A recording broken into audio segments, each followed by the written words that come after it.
So, this meeting is being recorded. Welcome to the Arizona Peer and Family Career Academy's Lunch and Learn. It's a partnership with Valley Leadership so that way we can learn more about their opioid use toolkit.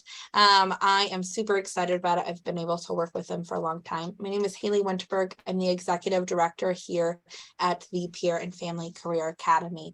To get started, I want to go over some Zoom basics, some Zoom etiquette. I'm sure many of you by now are pros at Zoom, but just want to make sure we're all on the same page. I do ask that you stay on mute.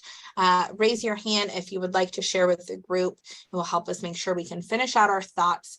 Also, please don't be offended if for some reason you accidentally come off mute and we're catching some background noise. I will mute you, so I'm sorry in advance, but I want to make sure we have an opportunity for everybody to hear well and participate effectively. Feel free to utilize the chat all throughout this training. I love to see the chat going and flowing. It can help us have an opportunity for other engagement. And with that, we have quite a few of us, so we probably won't be able to introduce ourselves out loud, but I'd love for you to introduce yourself in the chat so we have an idea of who is here with us. I also have a poll going so I can have an idea of what your role is. Are you a peer support specialist, a family support specialist, a supervisor, social worker, or community member? My introduction, like I said, I'm Haley Winterberg. I'm the executive director here at the Peer and Family Career Academy. And our icebreaker question of the day is, what's the last new thing you learned? And I learned that ketchup used to be used as medicine. And I found that pretty shocking. And the picture of the bird is to give you a disclaimer. I work with an umbrella cockatoo behind me. And particularly when I talk about substance use or substance use is on my computer, she can get vocal at times. So hopefully she does not join our presentation today.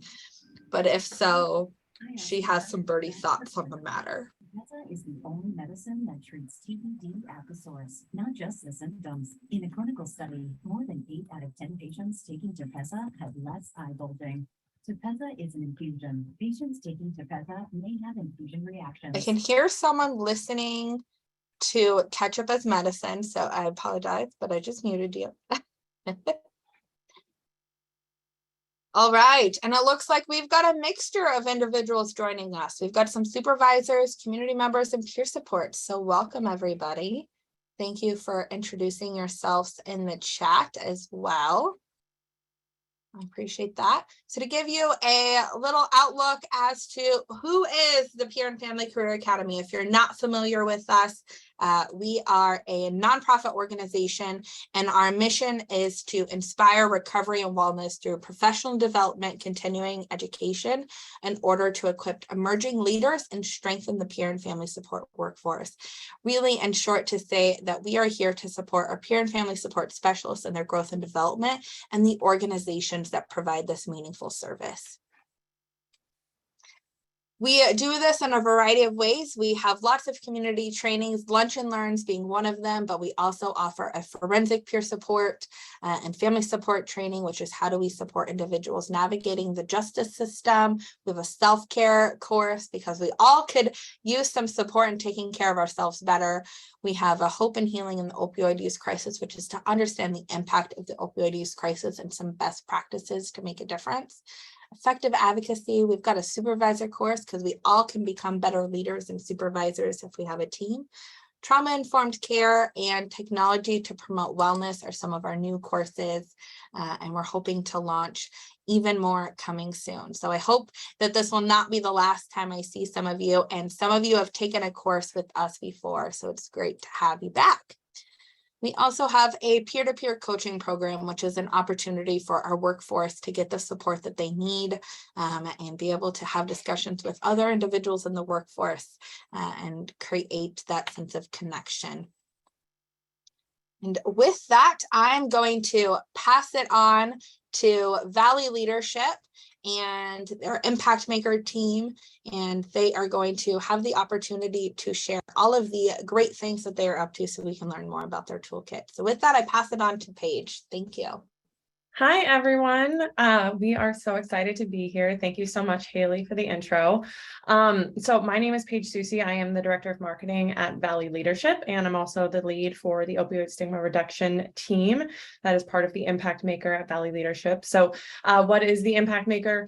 It is basically our way of strategically doing in the community based on the strategic learning that our leaders are doing through our leadership development programs. So our team specifically was developed as a response to the state of emergency that was declared around the opioid crisis by Governor Ducey 5 years ago. And so as a response, a group of leaders from our Impact Maker came together and said, how can we make an impact on this very, very pressing issue in Arizona? And the idea that came to us was to really target businesses, because that's where individuals are getting their health care. That's where they spend a lot of their time. That's where these issues come up, and we have the opportunity to really address it at the beginning. So with that, I will jump over. Today, I am joined by Deborah Stevens. She is the SVP of Community and Donor Relations at Honor Health Foundation, and John Koch, who is the Director of Community Engagement and at Community Medical Services. So before we go any further, I wanted to do a quick poll so that we can take this sort of evaluate where everyone is at with their sort of knowledge of the industry. So first, is that poll up? No, okay. Relaunch poll.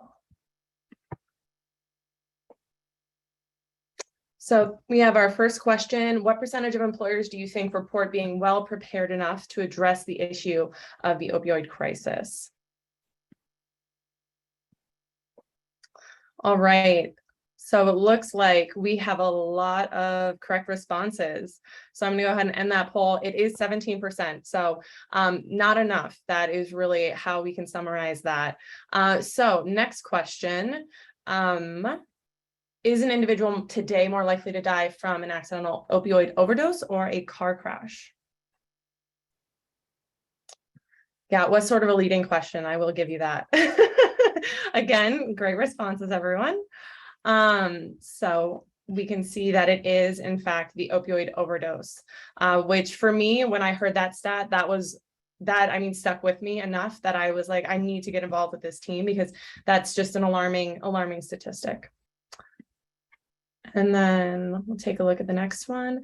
So how much do you believe that opioid addiction cost Arizona businesses last year in 2021?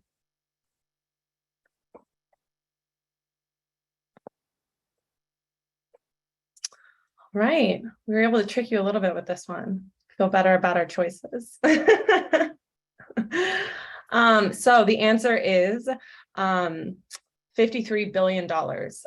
It was what it cost Arizona businesses last year. And there's an article that we'll explore later in the presentation that really digs into what that looks like for Arizona businesses. And next question, has your organization talked about the impacts of opioids on your business? No right or wrong answers here. We're just wanting to get an idea of where everyone's at in the process. All right. So it looks like the majority have not discussed the impacts of opioids on your business. So that is good news, because you have a lot that you can learn from today's presentation. So thank you for sharing. And last one. Do you know anyone who's been touched by the impacts of opioid use disorder? One of the things that we've really learned through this process is that no one's alone in this process, and that it impacts a lot more people than we realize. And by having a conversation, we can really start to bring those things to the surface. So it looks like 93% of us have, in fact, known someone that's been touched by the impacts of opioid use disorder. So thank you so much for everyone and your engagement here. So I will go ahead and hand it over now to Deborah Stevens.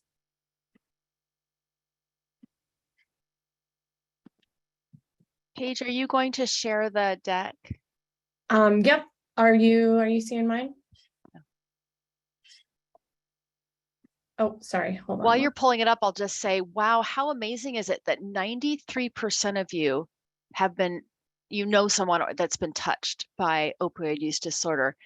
And yet the stats for how prepared our organizations are, much, much lower.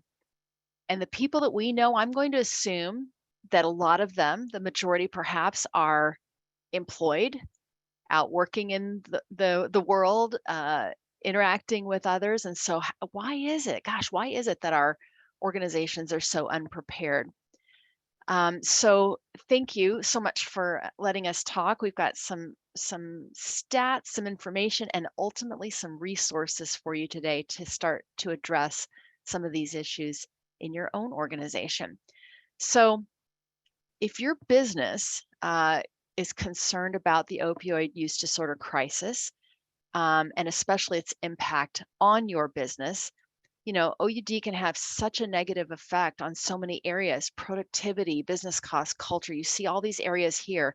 So I think we have a poll for this as well. We want to get a sense of what you're most concerned about, or what you think your business is most concerned about in these areas. Paige, can you put that up there? There you go. Perfect. And I'll answer too.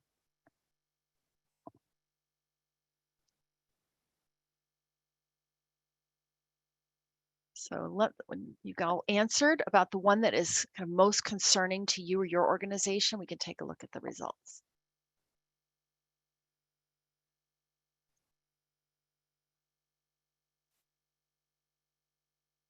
Okay, looks like culture wins the day. Boy, that doesn't surprise me given the way we're all working so hard to be employers of choice, right? And to have a great culture. I'm sorry, I missed that. Paige, what was the second one on there? Productivity and workplace safety. Productivity and workplace safety. Great. So those are things that we can address today. Would anybody like to share about their answer and how you're discussing it, or what kinds of these concerns are rising at your organization? Just unmute yourself and speak right up.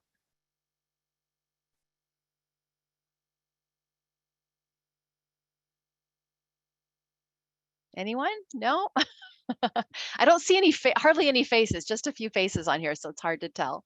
Well, I will tell you, although I'm speaking on behalf of myself today as a volunteer with Valley Leadership, my organization, Honor Health, has been very interested in how we support the families of our employees who might have an opioid issue and develop opioid use disorder. And so we're talking about how do we support our employees? So that's employee satisfaction and the family dynamics.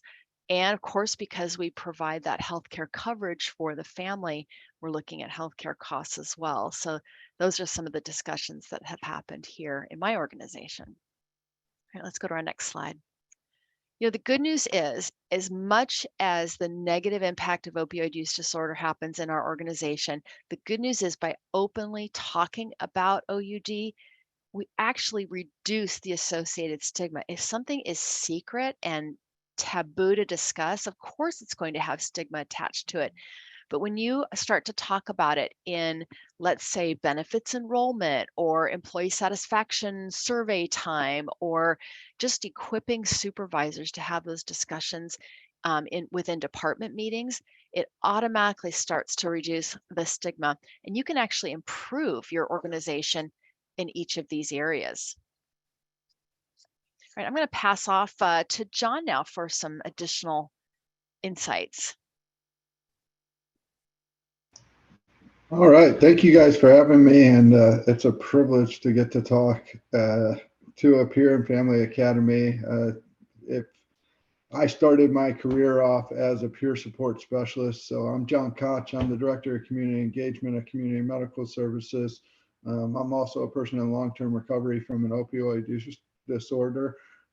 So I started my career off as a peer, so it's amazing to get to talk in front of everyone here. When you look at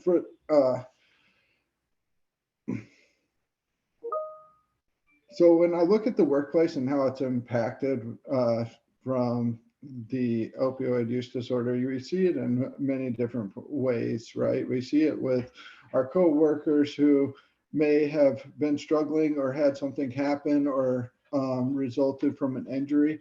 But a big part of this is to not be, to having an open channel for somebody to be able to talk about this or be able to bring it up. Often, as someone who is employed and has worked under individuals, I don't know how often we feel okay to go to our employer and say, hey, I'm struggling with substance use disorder, right? There's all this stigma attached. There's all these different pieces that really, really scare us away from doing it. It's like, well, if I tell them and I lose my job, now all of a sudden my life just went from bad right now to really bad. And now I have no income and nothing for my family and so on and so forth. So it's a very scary situation.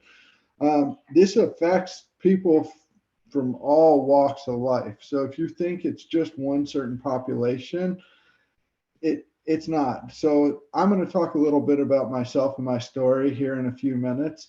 But when it comes to like how it affects people from all walks of life, I was a person that grew up with a family that where we had our problems, and alcoholism and addiction ran pretty rampant in one side of my family. I grew up with people that did care about me and did want to show me the right way and did teach me great morals and all those different pieces. But when it came to my opioid use disorder, which eventually came after an injury in soccer, it really dragged me down and made me go against some of those things.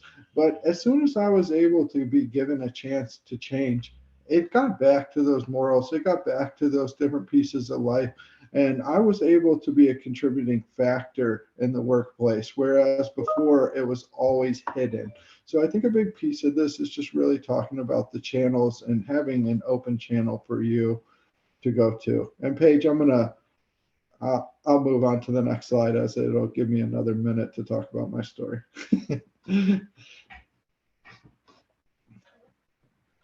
So 70 are these my slides or Deborah's? Mine? Okay. 75% of employers report that opioid use has impacted their workplace. I think that number that Paige talked about, the 53 billion, I, as somebody who works in the field, got that number wrong, right? Because I could not even imagine it was that high of a number. But if you think about how it directly affects our businesses here in Arizona and how our businesses in Arizona contribute to the rest of the world, and it's a big number, right? And 17% of employers not knowing that really what to do with this, right? So if I do have an open channel and someone comes up to me and talks about what is going on with themselves, I know that they more than likely,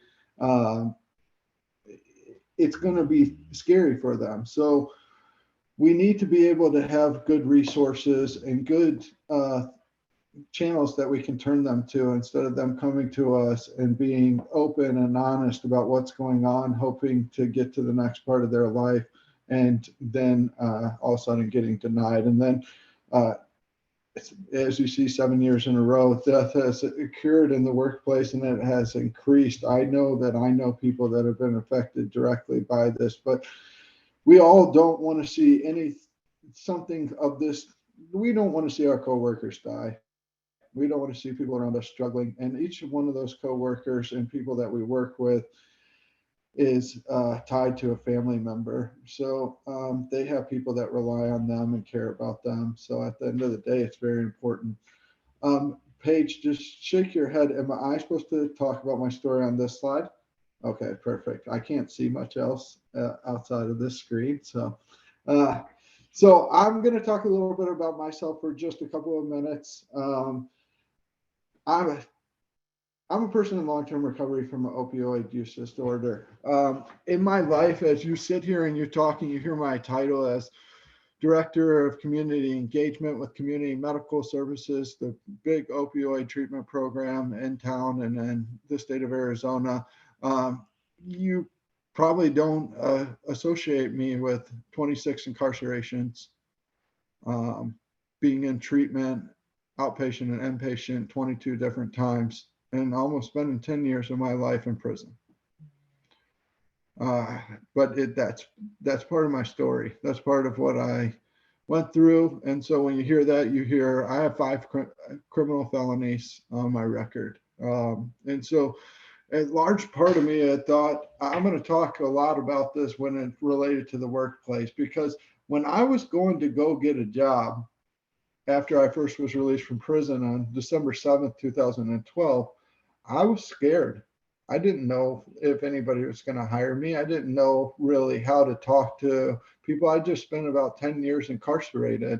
And so all of these levels in my life really didn't know to get back. And when I did get into the workplace, I started off doing my job in construction, right? And that was a field that gave me a position, gave me some responsibility, and allowed me to start in that role. And then through that, working on, realized that, hey, for me, when the injuries that I have, I don't want to keep doing this the rest of my life and having to put my body under this stress. So I ended up taking a $23 pay cut, and I went to go work for community medical services as a peer support specialist. And the reason I tell you that is because it was one of the scariest things I ever have done, taking that amount of pay cut, putting it at risk for my family. But I also knew I was going to be very passionate about this subject. And I knew that this passion, where I would wake up on Sundays and have anxiety about going to work all week, I didn't feel like I was going to have that anxiety anymore. So I remember doing my initial interviews with the company, and I was interviewing with our CEO, Nick Stavros. And for the first time in my life, I felt comfortable talking about a little bit about my story during the interview. And when I was talking to Nick, I told him about my incarcerations. I told him about the different pieces I went through. I told him about my 3 clinical overdoses and all I've lost due to that. And Nick looked at me and he said, "Wow, man, you're a badass." And so I tell you that not because it's something I wanted to share in front of my employer right away, but when that person addressed it like that, and like, you can make a difference in this world, it changed my thought on what I want to do with my life. It really did. Where there was questions, there was no more questions. It was, here I am to make a difference. Since that day, I've been employed with CMS now for going on 7 years. I started off, I was the first peer support specialist that CMS ever hired. I am now our director of community engagement, and I run all of our real estate for the company. And then at the same time, I'm also a stakeholder with the company. So a company found it that I brought such value to the company using my story, using the change that had happened in my life, that they actually gave me buy-in into the organization. And through all that, it has really changed my life. I used to you see, I'm sitting in a house right now. I was a guy that was homeless. I lived on the streets of Chicago for many years and had nowhere to go. You know, I've as the person who introduced us today, I have an animal that's sitting behind me that loves me. I have a family now with a beautiful daughter that is just the center of my world, and I have a son on the way. I've literally just, my life has changed tenfold. And I'll share this last piece. If any of you have heard of Narcan, there's a big piece that we often don't talk about, but Narcan is the medication that brings you back from an overdose. In 2015, due to my recovery and also due to all the things I've been through, I got an opportunity to share at the Arizona State Senate on my experiences with being brought back from Narcan 3 different times. I also then got an experience to read a story from my father, who said, basically, if Arizona doesn't pass this law and make Narcan legal for lay people to have in the state of Arizona, that they were stupid. And then I also opened the floor up to questioning to a bunch of senators that were standing above me, and I was terrified, right? And I looked up, and after sharing my story and sharing the letter from my father, I looked up to see all of those senators were crying. And where this bill had not been passed for several years to get Narcan into the hands of everybody because they saw it as this was going to be basically enabling people to continue to use drugs. They now gave, because a person with drug use experience came in front of them and shared this piece, they passed that bill unanimously, 100%. And since then, I just got a number the other day that there's around 25,000 actual lives that have been reported from the overdoses. Those are actual numbers. And then whatever the number is on the actual streets, because 88% of overdoses are reversed by somebody that actively uses drugs, not by a first responder. You know, those numbers too as well. And I know that my story and my life played a little part in that. And when it comes to my story and my life today, my career and my job is a big part of what I get to do. And I get to take great pride in that. But it was all due to Nick Stavros, one man, giving me an opportunity and giving me that outlet to talk to him and feel comfortable about it. And it really let me explore my creativity and how I can passionately impact the lives of other people experiencing opioid use disorder. And I'm sure I went over my 5-minute time. So Paige, I will hand it back over to you. Actually, Paige, could we go back just one slide for just 1 second, because I want to make sure, no, not that one, that one. There you go. So you hear John's story. I have a family story of opioid use disorder, and I will bet that within your organization or organizations you know closely, there are already people there affected by opioid misuse. The numbers just show it right here, right? And for 7 years in a row, overdose deaths at work have increased. So you have an impact not only on the person who has died on the job of an opioid overdose, but you've got all of their coworkers and their supervisor and of course their family too, who are just devastated by what they've been through. So let's now jump to the next slide, Paige. Thank you. Sorry, had to just jump back. So just as recently as August, the Arizona Republic ran this story, and you can still find it online, but they were really looking at the cost to Arizona businesses. And this is the first time that we've seen this real business focus, the focus that we took at Valley Leadership.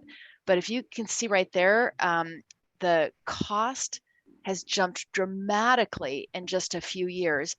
And 2017 or 18 was the year that Governor Ducey declared that state of emergency. So unfortunately, the situation is not getting better. It's getting worse, a 250% increase in the cost to Arizona businesses. And then look at the confirmed opioid overdose deaths, 100% increase. And so this is a tragedy that is lying at the threshold of our businesses, and we really have to do something about it.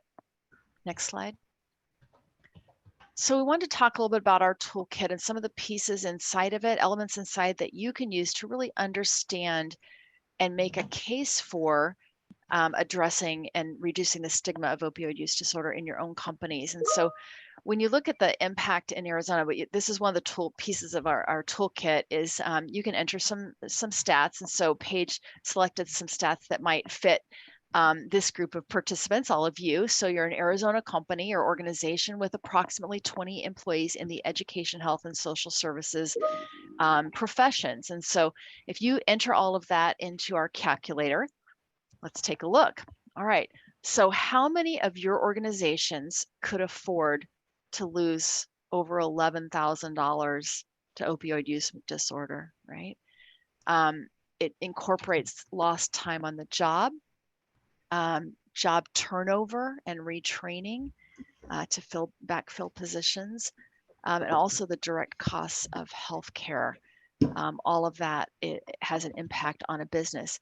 You know, if you want to step forward and start advocating for change in your organization, sometimes you need a little bit of help in that advocacy, right? And so one way to do that is to calculate the cost and to share it with the decision makers in your organization. Let's move to one more here.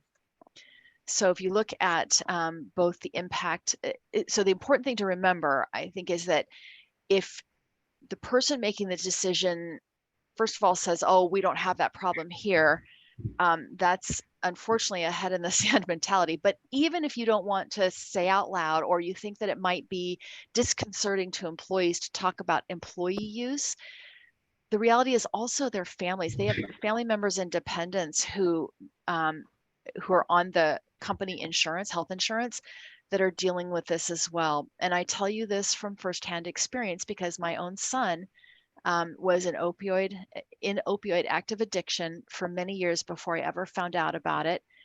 And getting him help and treatment was vital to his recovery. I know John will attest that medically assisted treatment, MAT, it's called, medically assisted treatment is the gold standard of treatment and the one that is most likely to help someone recover from opioid use disorder.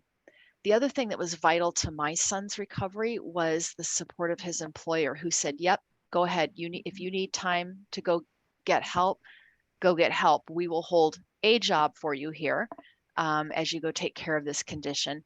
Not necessarily the same job, but it's really treated like any disability or chronic condition.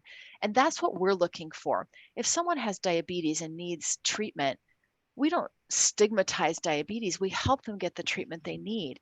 And the same should be true for opioid use disorder. So this toolkit that we have, I think we'll go one more here. I guess one of the things I'll say is that if the burning platform isn't hot enough, it's hard to get people to take action. So I think that's one of the struggles that all organizations have. But what we're hoping to do today is to provide you with the case for support, as well as the resources to make this a priority at your organization, because there really are benefits for reducing stigma and allowing people the freedom to come forward and ask for help when they want it. First of all, you become seen as an employer of choice, and that is something that we looked at, that culture piece that everyone felt was important. Increased employee morale, loyalty to the organization, and also increased ease of recruitment, because like you saw with John, there are many productive, wonderful professionals out there who want to work, but if they have a history of opioid use disorder, they're really afraid that that's going to come to light and it will stigmatize them on the job. But also, if you want to reduce the risk of errors and injury on the job, we talked about workplace safety, right? How can we increase safety on the job if we're stigmatizing opioid use disorder and people don't feel comfortable coming forward to get help? The other thing we didn't really talk about today, but many people who have opioid use disorder, I don't know the exact percentage, but it's definitely a majority, started out with a prescription. They had a legitimate injury. They weren't just using recreationally. They had an injury that caused them to use painkillers that ended up in addiction. So decreasing errors and injury, lowering workers' compensation costs. And then imagine if you have somebody who's has opioid use disorder and their supervisor feels like they need to do something about it, or the issue needs to be resolved, but they come to HR and they don't know how to deal with it. So talking about it and reducing stigma gives them the tools they need to have that conversation and hopefully get that person into treatment versus, just simply, letting them go. So the benefits are really clear. Employers who have strong workplace policies, education, health benefit programs, and well-trained managers actually create a safe and healthy environment in which both the employees as well as the business can thrive.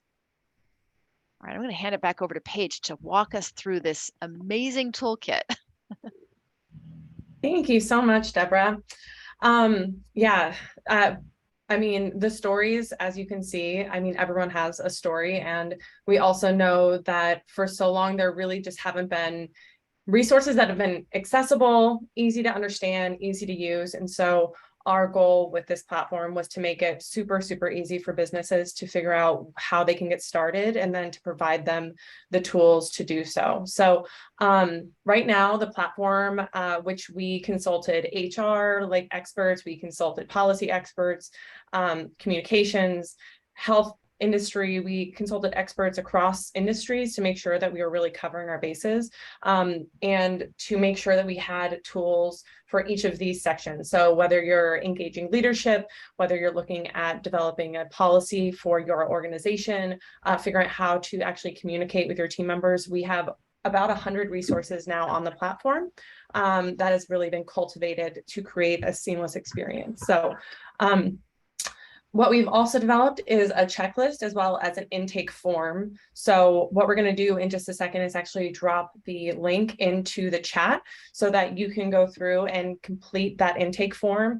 The goal from that is so that you can evaluate where your organization is currently and then figure out what is that first step you need to take. And then this checklist, which you can access on our site, and we'll also include that in the follow-up, it lets you figure out, you know, maybe you've done 2 of the things in a couple of the sections, but you need to really take a few more steps. We've really outlined all of those steps for you so that it can be easy and you can take this to your team, take this to your leadership, and really engage them in the process. So with that, I am going to drop this link into the chat.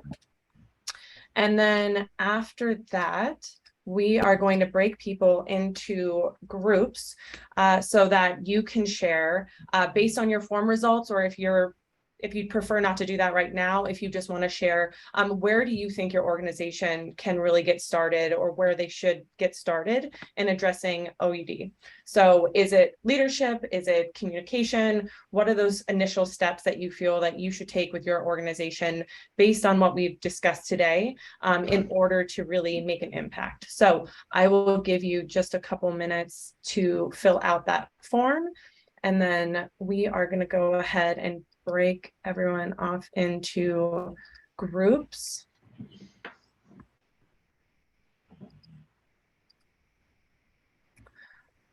All right, so I am going to go ahead. There's going to be 5 breakout groups, so you'll have 3 or 4 people in each of those groups. So you'll be in there for about 5 minutes, and feel free to discuss where you think your organization could take its first step in addressing opioid use disorder. So I will send you out now. In just a couple seconds. Oh, when that thing came up, I must have pushed leave. I didn't mean to. Okay. No worries. I know, I was listening to you and then I'm like, oh, what happened? Oh, I guess we got to move to the other place now. It was great. I said something really fantabulous. It's I like being missed in a it. conference where you have to go from room to room.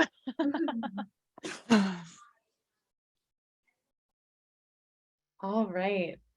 Thank you, everyone. I think we have almost everyone back.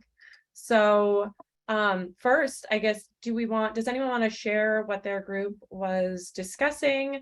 We got a little bit of what some of the groups were chatting about, but anyone else that wants to share?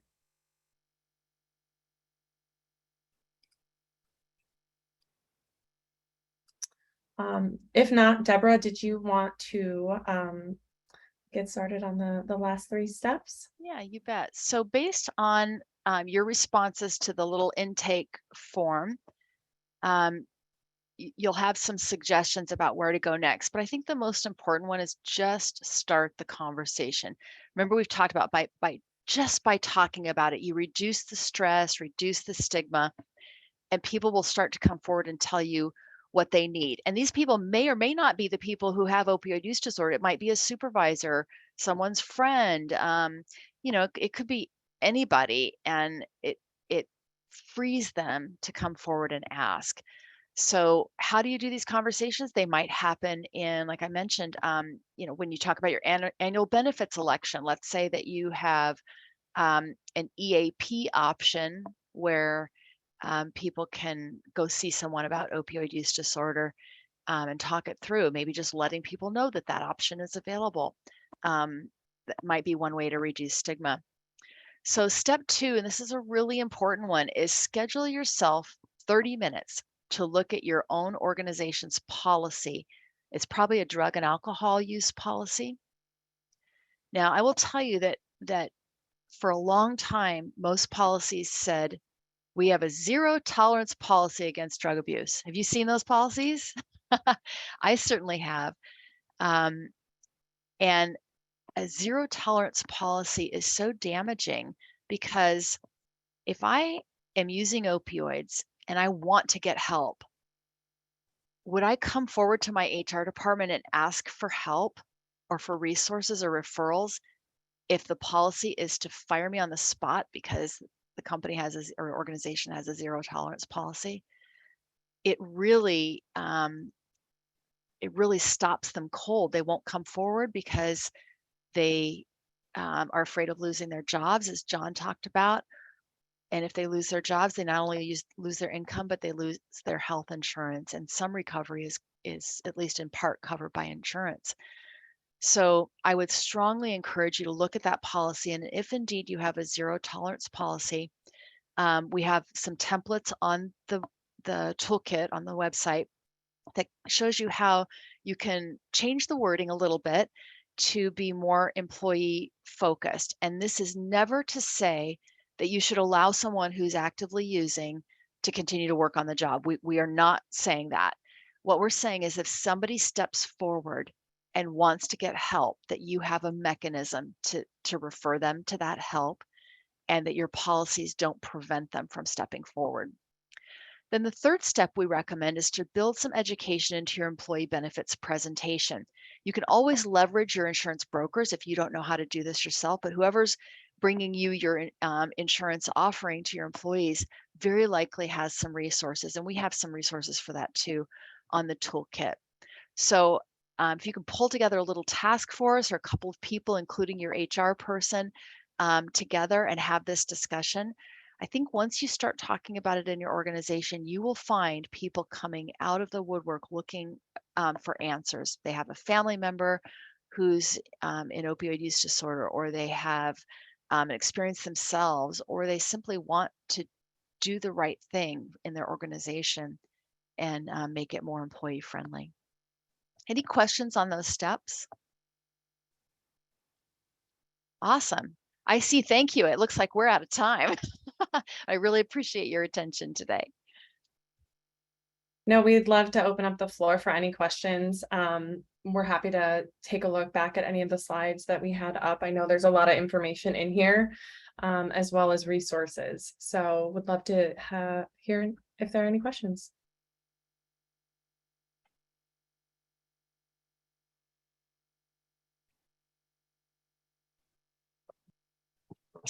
I think my biggest question is, do you have any tips? I think one of the hardest times is starting that conversation with your employer or within leadership, starting that conversation with your employees. So do you have any kind of tips that you might be able to lead us in how to navigate that? Yeah, I did that with my own employer because I didn't know what our policies were. But I think it depends on who you're talking to. If you're talking to leadership, like if you need to advocate to leadership to get approval for something like this, I would look at those stats and share those stats. And so with 75% of companies, having facing some of these issues in their within their organization, it's very likely that you will too. And so much better to be prepared for those discussions and those challenges than to have it land at your doorstep and be unprepared, or worst case scenario, have an employee die of overdose at work, right? That's just awful, devastating. I heard the word devastating earlier, and it's absolutely devastating to have that happen. And this is a way to protect your organization and your employees by reducing the stigma and encouraging them to come forward and get the help that they need.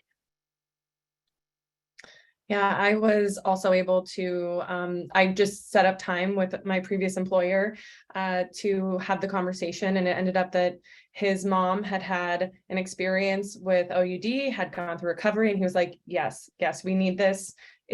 We just haven't had a conversation about it. And so it hadn't really been something that we had addressed. But after that conversation, we rolled out a new policy. We shared resources so that people knew where they could go if they needed help. And so just having that, just starting the conversation, as simple as it sounds, and while it can feel sometimes intimidating, you know, as we saw from that initial survey, most people have had an experience with this. And so they have the empathy to understand the importance.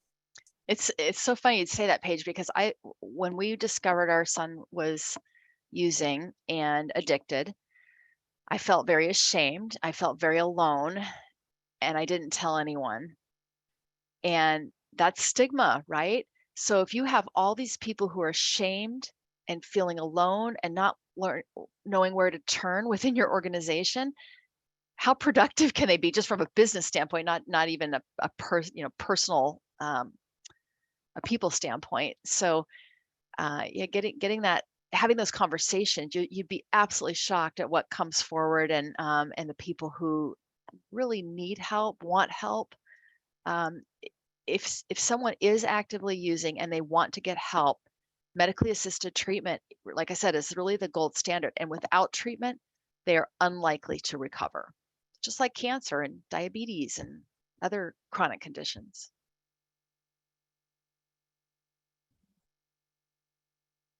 Awesome. Well, thank you everyone for your time today. We know it's a big topic. It can sometimes feel like a heavy topic, but we really appreciate everyone taking the time. And thank you, Haley, for having us join us today. Yes, thank you to Paige, Deborah, as well as John for presenting. I have a few announcements that I would love to share with the group.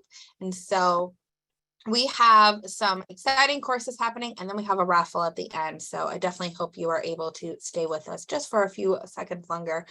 We have our Opioid Hope and Healing course. This is available to our peer and family support specialists to understand opioids a little bit better and how we can support individuals, including Matt, which Deborah just talked about, and really looking at how do we encourage the gold standard and just support individuals along their journey.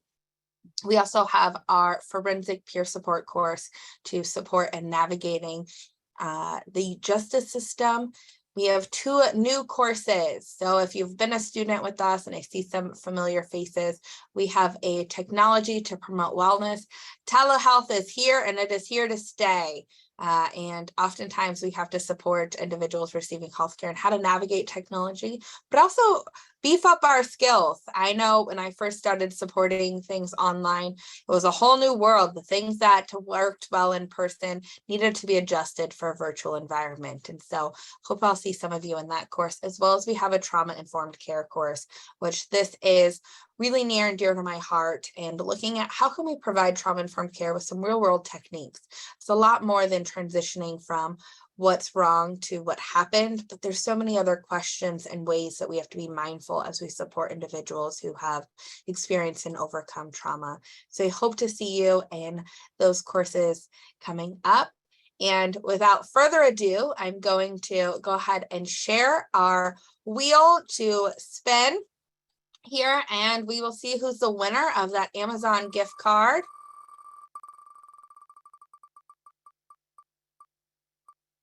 And Harry, are you still on with us? Harry, you are the winner. Woohoo! I absolutely love it when we have new individuals that are the winner. Please, Harry, send me your address either privately in the chat or via email at hello@azpfca.org.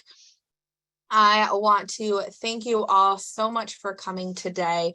Please sign up for our newsletter on our website, connect with us on social media so you can stay up to date with what is happening within our field. And I love to have you all here. Thank you so much for Valley Leadership to be a part of this Lunch and Learn today. I really appreciate you sharing this toolkit and having this important conversation with our workforce. So thank you.